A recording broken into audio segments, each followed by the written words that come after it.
अकबर भारतीय इतिहास का एक महान सम्राट एक ऐसी कहानी का हिस्सा है जो शायद आपने पहले नहीं सुनी होगी। यह कहानी बताती है कि अकबर वास्तव में एक हिंदू राजा का पुत्र था और इस कहानी की शुरुआत होती है हुमायूं के जीवन के एक कठिन दौर से। साल 1540 में मुगल सम्राट हुमायूं को शेर शाह सूरी के हाथों पराजय का सामना करना पड़ा। युद्ध में हार के बाद हुमायूं अपने जीवन और राज्य को बचाने के लिए भाग निकला।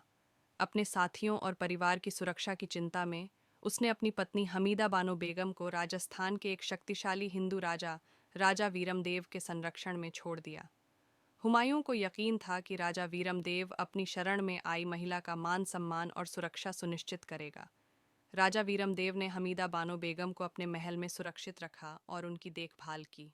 समय बीतने के साथ हमीदा बानो और राजा वीरमदेव के बीच एक निकटता विकसित हुई। युद्ध की कठिनाइयों और अनिश्चितताओं के बीच वे दोनों एक दूसरे के प्रति आकर्षित हुए और एक रात उनके बीच एक संबंध स्थापित हुआ। इसी संबंध से हमीदा बानो गर्भवती हो गईं। कुछ महीनों बाद हुमायूं अपनी खोई हुई शक्ति को पुनः प्राप्त करने के प्रयास में लौट आया और अपनी पत्नी को वापस लेने आया।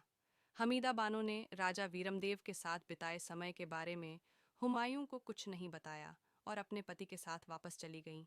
इस तरह हुमायूं ने सोचा कि जो बच्चा जन्म लेगा वह उसका अपना पुत्र है। 1542 में हमीदा बानो ने एक पुत्र को जन्म दिया जिसका नाम अकबर रखा गया। हालांकि वास्तविकता यह थी कि अकबर राजा वीरमदेव का पुत्र था, लेकिन यह रहस्य हमेशा पर्दे में रहा। अकबर ने बड़े होकर मुगल साम्राज्य का विस्तार किया और एक महान शासक बना। उसके शासनकाल में हिंदू मुस्लिम एकता का विशेष महत्व था, शायद इसलिए क्योंकि उसके अपने जीवन में दोनों संस्कृतियों का अद्वितीय संगम था।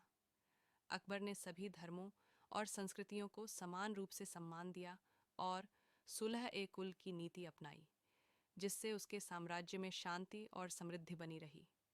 इस कहानी का सच जानना शायद कठिन है, क्योंकि इतिहास में ऐसे कई रहस्य और किंवदंतियाँ होती हैं जो समय के साथ धुंधली पड़ जाती हैं।